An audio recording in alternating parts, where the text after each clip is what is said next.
So you are taking a lot of calls on the John Delony Show around mental health.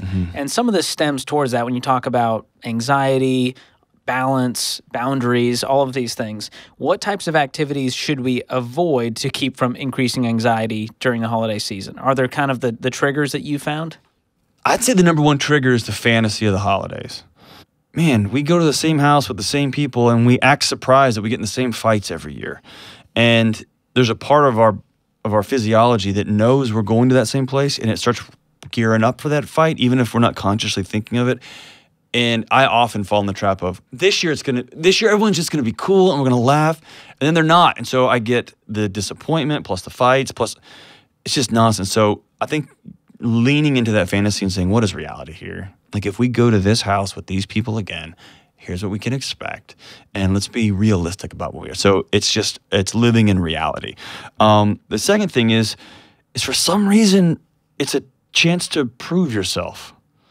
Look how good I did, mom and dad, or brother and sister, or look at the clothes I'm wearing, or rental cars, or like, dude, everybody drop your shoulders. This is your family. If there's one place where you can just let it all hang out, it's with this crew, right? With your family or with your friends. And if you can't, then think about not going, because there's nothing worse than going to holiday events and it's another performance. But what's important about being with your family is remembering, if y'all get in a fight about COVID or religion or vaccines or business or whatever, if you win that fight and somebody else loses, you both lost. Nobody wins those things. So just don't, man. Don't engage it. Go have a good time. Water balloon fights in December, whatever, dude, but don't engage in that nonsense.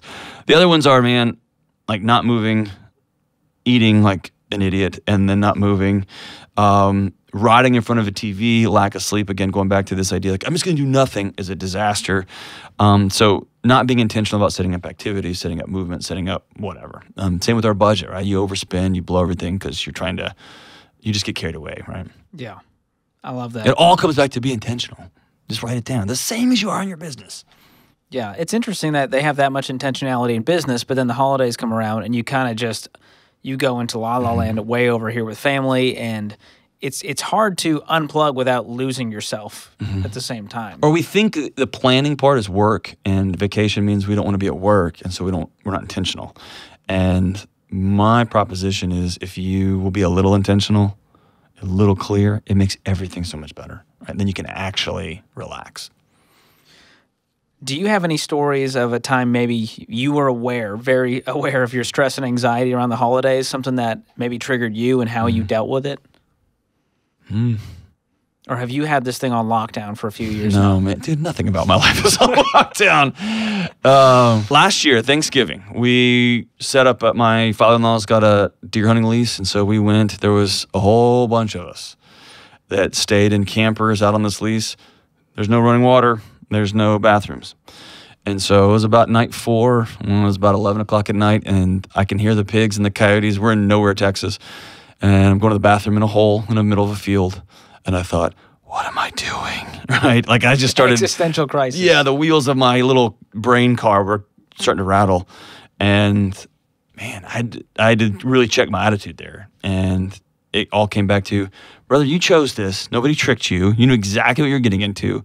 Have a good attitude. You can choose, now that you're here, you can choose to be miserable and be an idiot, or choose to have a good attitude. That's the only 2 choices I got. Or the third one is throw a temper tantrum and get up and be like, we're leaving, which is, no one's going to do that. And so I chose to make it a carnival from here on out. Like there were kids everywhere, so every animal within 10 square miles were like, let's don't be over there. So we're not gonna, hunting was gonna be futile. We're just gonna go have a blast. And it just turned into a good old time. And so it came back to me checking my attitude because nobody tricked me. You know what I mean? And you say that attitude is one of the only things that's actually in our control. That's it. And then the resulting behaviors. So this sounds so lame, and I'm rolling my eyes as I say this, right?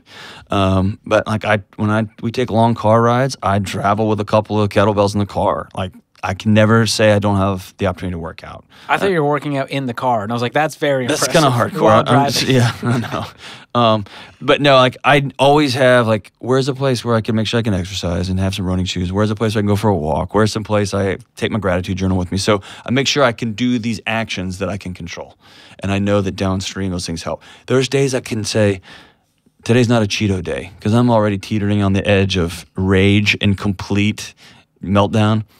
Probably filling up on Cheetos and Twinkies is not going to be great. That can be a gasoline on that fire. And man, I'm just going to make good choices today. So I can control my thoughts, I can control my actions, and that's it.